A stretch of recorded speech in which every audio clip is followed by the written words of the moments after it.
Trump plans to lower tariffs on Indian goods to 18% after India agreed to stop buying Russian oil. Washington, AP. President Donald Trump said Monday that he plans to lower tariffs on goods from India to 18%, from 25%, after Indian Prime Minister Narendra Modi agreed to stop buying Russian oil. The move comes after months of Trump pressing India to cut its reliance on cheap Russian crude. India has taken advantage of reduced Russian oil prices as much of the world has sought to isolate Moscow for its February 2022 invasion of Ukraine. Trump said that India would also start to reduce its import taxes on U.S. goods to zero and buy $500 billion worth of American products. This will help end the war in Ukraine, which is taking place right now, with thousands of people dying each and every week. Trump said in a Truth Social post announcing the tariff reduction on India.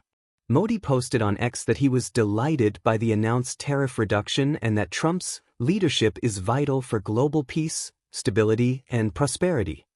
I look forward to working closely with him to take our partnership to unprecedented heights, Modi said.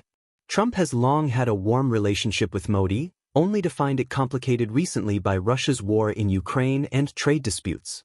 Trump has struggled to make good on a campaign pledge to quickly end the Russia-Ukraine war and has been reluctant since his return to office to place pressure on Russian President Vladimir Putin. He has simultaneously imposed tariffs without going through Congress to achieve his economic and foreign policy aims.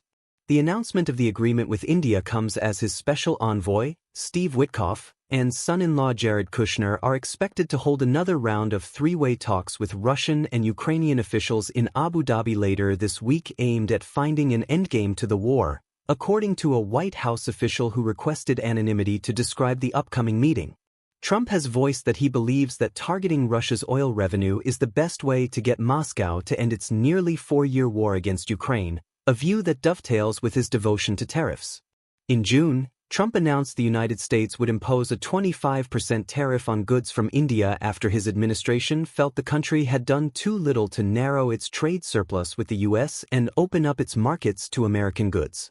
In August, Trump imposed additional import taxes of 25% on Indian products because of its purchases of Russian oil, putting the combined rate increase at 50%. With the commitment to stop buying Russian oil and the lower rate, the tariff rate on Indian products could fall to 18%, which is close to the 15% rate charged on goods from the European Union and Japan, among other nations. Historically, India's relationship with Russia revolves more around defense than energy. Russia provides only a small fraction of India's oil but the majority of its military hardware. But India, in the aftermath of the Russian invasion, used the moment to buy discounted Russian oil, allowing it to increase its energy supplies while Russia looked to cut deals to boost its beleaguered economy and keep paying for its brutal war. The announced tariff reduction comes days after India and the European Union reached a free trade agreement that could affect as many as 2 billion people after nearly 2 decades of negotiations. That deal would enable free trade on almost all goods between the EU's 27 members and India, covering everything from textiles to medicines, and bringing down high import taxes for European wine and cars. The deal between two of the world's biggest markets also reflected a desire to reduce dependence on the U.S. after Trump's import tax hikes disrupted established trade flows. While the cost of Trump's tariffs have largely been borne by American businesses and consumers, the taxes can reduce trade volumes among countries. In recent months, India has accelerated a push to finalize several trade agreements. It signed a deal with Oman in December and concluded talks for a deal with New Zealand.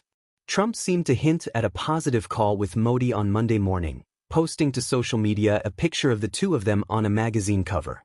When the pair met last February, the U.S. president said that India would start buying American oil and natural gas. But the talks proved frustrating and the tariffs imposed last year by Trump did little to initially change India's objections. While the U.S. has been seeking greater market access and zero tariff on almost all its exports, India has expressed reservations on throwing open sectors such as agriculture and dairy, which employ a bulk of the country's population for livelihood, Indian officials said. The Census Bureau reported that the U.S. ran a $53.5 billion trade imbalance in goods with India during the first 11 months of last year, meaning it imported more than it exported. At a population exceeding 1.4 billion people, India is the world's most populous country and viewed by many government officials and business leaders as geopolitical and economic counterbalance to China.